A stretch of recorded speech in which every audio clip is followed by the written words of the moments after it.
Agile, yeah!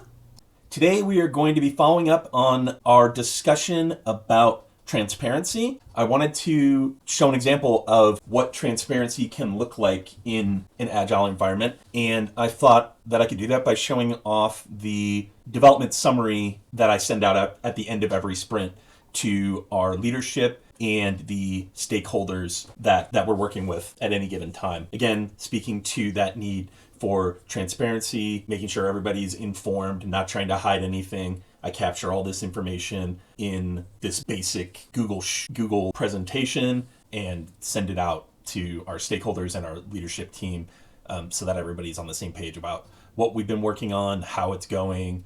I include some metrics that we'll look at here in a little bit, some context for the work that we're doing. I think this really helps keep everybody on the same page in terms of what our work is focused on. So the first thing I do is I include the sprint dates and the sprint goal. In this case, the goal was to remedy an issue with Web Grading Sync, which is a custom tool that we built and installed in our Canvas instance, and an issue with instructors not being created in auto course creation. Typically, with my sprint goals, I tend to want to make them very specific and to focus on only one aspect of the work. In this case, I kind of broke that rule, and I included two separate tasks in the sprint goal, which unfortunately led to us not fully meeting the sprint goal because we were able to complete one part but not the other. And then here, I always note, did we meet our sprint goal? There are times when we don't, where we drop the ball. And again, be transparent. I'm trying to be transparent. I put it on this sheet. I send it out to everybody so they know we're not perfect. We're iterating. We're learning. Then I've got a bunch of information here that is really just summarizing the Jira tickets. I've never been happy with the reporting that I was able to pull out of Jira, and so I just put this together myself every 2 weeks, basically. So, you've got the ticket number, the ticket name, the status, is it complete, is it incomplete, who requested it, who it's assigned to. I cleared this out because I didn't want to reveal any personally identifiable information. This column indicates if it's gone through change management. Did it get put before our change advisory board? Yes or no.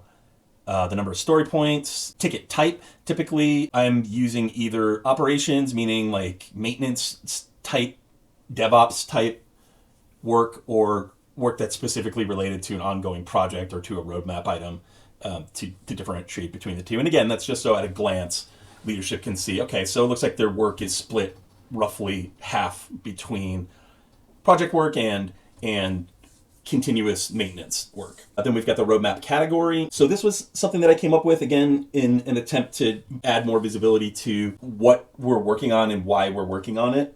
So there are 4 categories on my roadmap. We've got positively impacting stakeholders, positively impacting academic technology. That was the team that I was actually on. So that's kind of just a differentiation between external stakeholders and ourselves. Improving stability and performance, and improving development workflows. And so on my roadmap, these are all in color-coded columns so that it's easy at a glance to see where the focus of the roadmap is. And for the last year or two, the focus has been very much on positively impacting our stakeholders. Creating these categories helped us focus our work a little bit more, and definitely helps our stakeholders and leadership stay informed about what we're working on. And then I have a column for the specific roadmap item that any given effort might be associated to. You can see the operations stuff again, because it's, kind of more DevOps-y type stuff. Doesn't have a roadmap item. All right. On the second page, right at the top, I always include our mission statement that I drafted with our development team. Our mission was to enhance teaching and learning at CU Boulder by providing and maintaining custom software solutions. And again, I want that up front so that people know why we're doing what we're doing, what is the value that you're trying to deliver, and this is what we're trying to do. We're trying to improve teaching and learning. Then I have a sprint narrative, which is just usually a couple sentences that gives some textual detail on what happened with the sprint. In this case, I note we didn't 100% complete our sprint goal because while we did complete the fix that we needed to deploy for our Web Grading Sync tool, we ran into problems with our automatic course creation testing ended up being a little bit harder than anticipated, and so we weren't able to wrap that up in this sprint. And then I just also know we delivered multiple bug fixes and improvements to another tool that we built that captures feedback in the Canvas gradebook. I give a one-sentence description of what we're focusing on in the next sprint, which is to wrap up the second half of this sprint goal, which did not get completed. Then I always like to include continuous improvement action items. This ties into transparency, but also into the discussion about inspection, because these are the output from our sprint retrospective, basically. Action items that we want to move on to continuously improve our processes, basically. In this particular case, this particular retro, there was a lot of concern on the development team about a potential reorganization that had been floated. And as a result, the action items that we came up with were actually mostly for our leadership within the software engineering group rather than for ourselves. Typically, these would very much be specific actions that we as a Scrum team could take. But in this case, there was so much angst surfaced during the retrospective meeting that I felt it was appropriate to call it out in this document and make sure that leadership realized that, hey, somebody needs to talk to us about how this reorganization is going.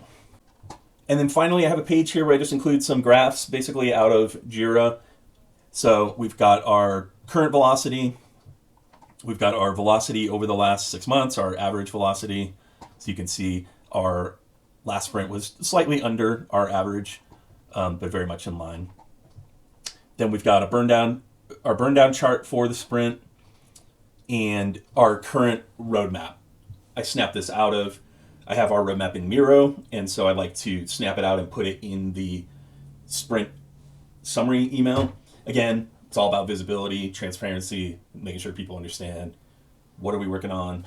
So yeah, that's just kind of an explanation of where I'm coming from in terms of transparency and how I actually practice what I preach, rather than just telling you all, oh yeah, I love transparency. I always try to be transparent. Well, here's a solid example of it in action that I would generate every 2 weeks. We're on a 2-week sprint cadence and send out to our stakeholders and our leadership team to make sure that everybody was on the same page with what we're doing and why we're doing it.